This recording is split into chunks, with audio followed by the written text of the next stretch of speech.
महाराष्ट्र शासन कृषी विभाग कृषी तंत्रज्ञान व्यवस्थापन यंत्रणा आत्मा अंतर्गत आज आपण नवीन जातीच्या संकरित नेपियर गवताची माहिती पाहणार आहोत आपल्या आत्मा राधानगरी यूट्यूब चॅनलवर। तर हे जे तुम्ही बघताय हे जे चारा पीक आहे त्याला संकरित नेपियर गवत म्हणजे ज्याला आपण हत्ती गवत म्हणतो। तर ते हत्ती गवतच आहे, फक्त हत्ती गवतामधली नवीन सुधारित जात आहे।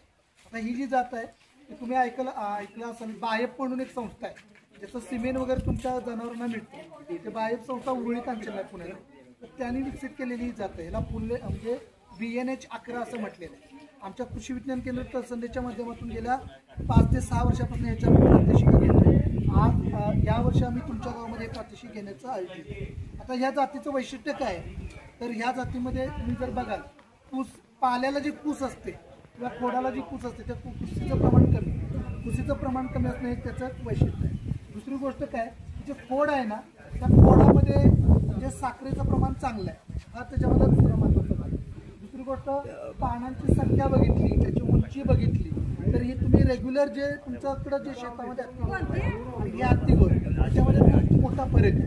आणि हे जर तुम्ही खाऊ घातलं तर जनावरांच्या दूध उत्पादनात असेल किंवा फॅट असेल, SNF असेल, ज्याला आपण डिग्री त्याच्यामध्ये नक्की वाढ होते। त्यामुळं हे नवीन जातीचं जे हत्ती गवताची जे वाण आहे किंवा जात आहे ती तुमच्या गावामध्ये प्रात्यक्षिकासाठी मी देणार आहे। तर याची लागण करताना काय करायचं आहे, तुम्ही ऊसाला ज्या पद्धतीनं सरी करताय त्या पद्धतीने 3-3.5 फुटाची किंवा 4 फुटाची सरी करायची आहे। लावताना 2 डोळ्यांची कांडी लावायची, जसं ऊस लावतो त्याच पद्धतीनं कांडी लावायची।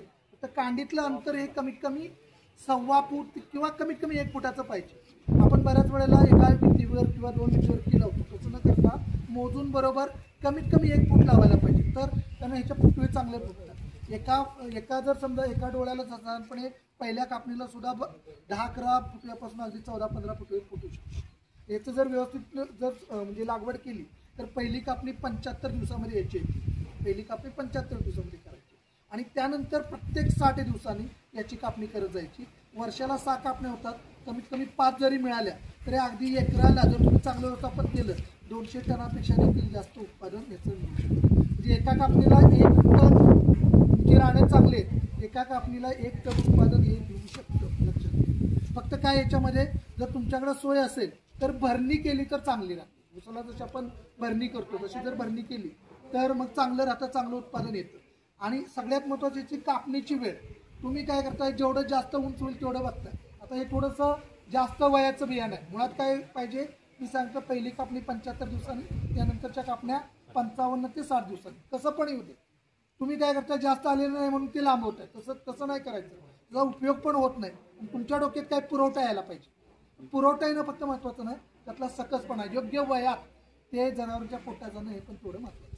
तर ह्या पद्धतीने BNH 11 ही जी जात आहे याची तुम्ही लागवड करा आणि त्याचे रिझल्ट्स मला तुम्ही या वर्षभरामध्ये द्या। नक्की म्हणजे चांगली जात आहे, कारण मी बऱ्याच वर्षांपासून याच्यामध्ये ट्रायल करतो। अजून याच्या पुढच्या पण 2 जाती आहेत, जर तुम्ही याची जर लागवड चांगली केली तर पुढच्या वर्षी आपण ते पण तुम्हाला कंपॅरिझनसाठी किंवा तुलनात्मक अभ्यासासाठी आपल्याला देतो। ठीक आहे, धन्यवाद। काही लोक